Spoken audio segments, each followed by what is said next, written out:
Hey everyone, we just got some big news today. Jessica, she visited her family in Tallahassee, and she told her family, her mom, dad, and both brothers, or just one brother? I didn't tell him either of my brothers. Scooter said something though, right? He was eavesdropping. Okay, so one of her brothers was kind of eavesdropping, telling them about our idea to live in a tiny home. And so we showed them our model for if we were to do a tiny home with a few sheds that have a living space and that extra storage. So what'd they say? What'd they think? First impression, what was the first impression? For which parent? Your dad. My dad, he liked the setup, and I showed him the tiny house we were actually looking at, and he thought it was really nice. And then I gave him the square footage. Then his facial expression changed. Looks good to know how big that is. Exactly how big it is. But when I explained the whole concept. This is 350 square feet for the tiny house, and then 220 square foot sheds that we're going to use multi-purpose living room, spare room for guests to come over and visit and things like that. So that's the model you were showing them. Yeah. And I explained the layout, the two sheds and stuff, and I feel like he thought it was a really good idea, but I think he liked the concept more of us not having a mortgage and just kind of being able to live life with experiences versus commitments to stuff. Because he said before, I've sat with him in their living room, huge living room, and he said he doesn't know why he has so much space in his house. Yeah. Now that they have most of the kids are out of the house, empty nesters, what do I have this big house for? Yeah. But your mom wants to go build bigger. Yeah, she wants to build bigger. Fewer people in the house, but wants more house now. Just for those moments where we're all home. Yeah. Which rarely happens. It's becoming less and less because your nieces and your other brother live in Fort Lauderdale or Hollywood. Yeah. So it's not like every time people come over for the holidays. Yeah. So even that's becoming more, more time in between those moments. So what'd your mom think? My mom kind of laughed. I don't think she took it quite as seriously. You're joking. Yeah, because I don't think she could imagine what it would be like to live in a house that small. I don't think she could imagine the set, even though I explained the setup. I don't think she could imagine. Do you know how big your parents' square footage is now? I'm not sure. I'm not sure what the square footage is. It's at least 2,000 square feet. I'll give it that. My parents' house is 27. Oh wow. But it's 2 stories and it's more narrow, so it's up more than it is. Why your parents' house has a wider footprint. Yeah. So yeah. And your rooms are kind of big in your house. Like your parents' bedroom is pretty big. Yeah, but she grew up in a small home. Like my grandma's house. Yeah. It's pretty small, but it's not 350 square feet small. Yeah. So your mom. What about Scooter, your brother? He kind of heard bits and pieces. Mm-hmm. I think he kept hearing the word shed over and over again. You're living in a shed. You're living in a shed. He literally asked me that. He's like, "Y'all living in a shed," and I was just like, "No, mind your business." But I think overall, my dad is really supportive, and he's like, "Whatever y'all are happy with, Okay. And then by the time you left, did their disposition change? My mom, I didn't talk to her about it anymore. My dad, I talked to him about it on the way home, and he really seems like he feels like we're headed in the right direction of if we can figure out. Yeah, if we can figure out how to do this. It's okay to build small. In return, you get the financial freedom. Yeah. And everything, and you can stay with jobs. You're not always chasing after money to pay off other money.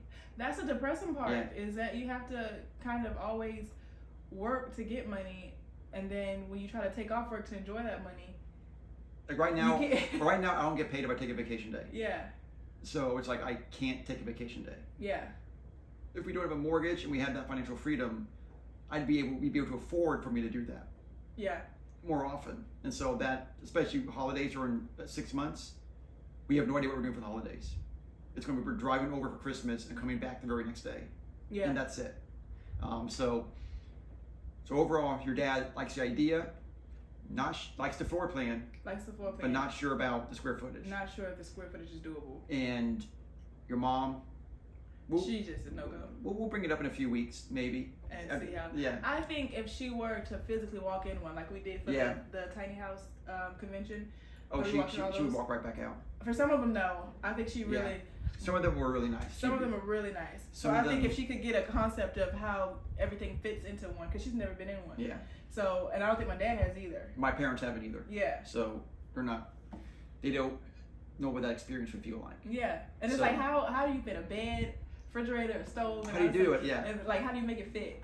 So now, I mean, even though we took them to IKEA, you showed them the pictures too, right? I showed my dad the pictures of the inside. When we went, did they like the way it looked? He liked the way it looked. Yeah. Like okay, that's like the inside and it's not a shed. It looks like a really well built structure. He couldn't tell it was only $350. Yeah. Yeah. So, but I think pictures for tiny homes make them look bigger than they are. You don't realize when they're taking those pictures, you're up against the wall. Yeah. Taking a picture, you're not in the middle of the room. You're all the way at the far end of it taking a picture. But so that's their take on it. Yeah. My mom was kind of, not sure. Your mom seemed really open-minded about it, and I think she's really on board with whatever it is we want. I think she realizes now that they're gonna do what it is that makes them happy. Yeah. So I think she's really on board with whatever y'all want to do, as long as it's not outrageous. Yeah. And my sisters always said, if they could stop buying stuff, they just love Amazon too much. But she said she could live in a tiny space if she could get over wanting things. You know, they just, that's just what they do. But she could live it like that. They just knew where to put all their stuff. Yeah. I mean, she likes the idea, doing it. But they've always thought about doing a tiny home out here just as a vacation home.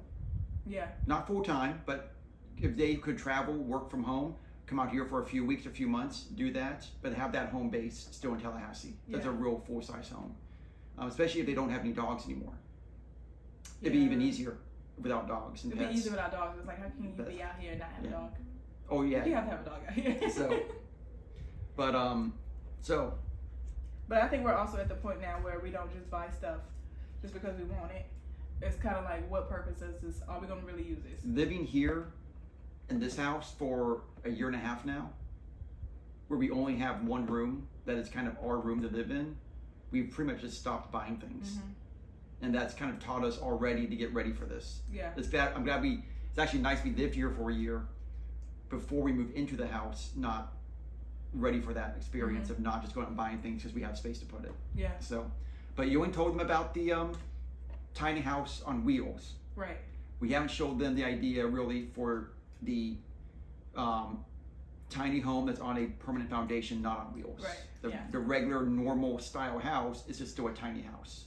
It's still going to be about 500 square feet or less. So when we talk, we have an architect that we're going to speak to coming out in a few weeks. We'll see what they say about our plans, and then it'll be interesting to see showing them that plan and how they feel about that plan. Because it might actually be fewer square feet, but it's all in one structure instead of divided between 3 structures. Yeah, which is easier to comprehend. Yeah, so they might be like, okay, you have a regular bedroom you can stand up in now. Yeah. You have a closet, not going outside to a closet. Yeah. Kind of stuff. So when you go over that, next time you see that, bring it up again. Yeah. Show them the new plans, and then we'll see what they say. We still got to talk to my dad. Still got to talk to your daddy. Yeah, that's gonna be that conversation. We might have to just record it. It has to be a video on its own. No, we just build it and then show them at the end. Oh, dang. You never convince them until it's built. You never convince him until it's actually finished, and then he goes, "Oh, okay, I get it now." He get it, but if it's built and he don't like it, yeah, no, that's the risk. You get it. Yeah, but we're gonna have a everybody comes together with him. Yeah. You walk into a room. He's like, "Why is everybody here?" Oh, we're going to tell you we're all on board with this, and we're all here. We're all here convinced you it's okay. So, well, looks like getting the parents involved now, letting them know what's going on. Thanks for watching our video. Say goodbye to people. Bye, people. See Bye. you next time. See you next time. Thanks again for watching, guys. Look out for more videos coming soon. If you enjoyed that, please check out our other videos as well as subscribing to our channel. Thanks. Bye.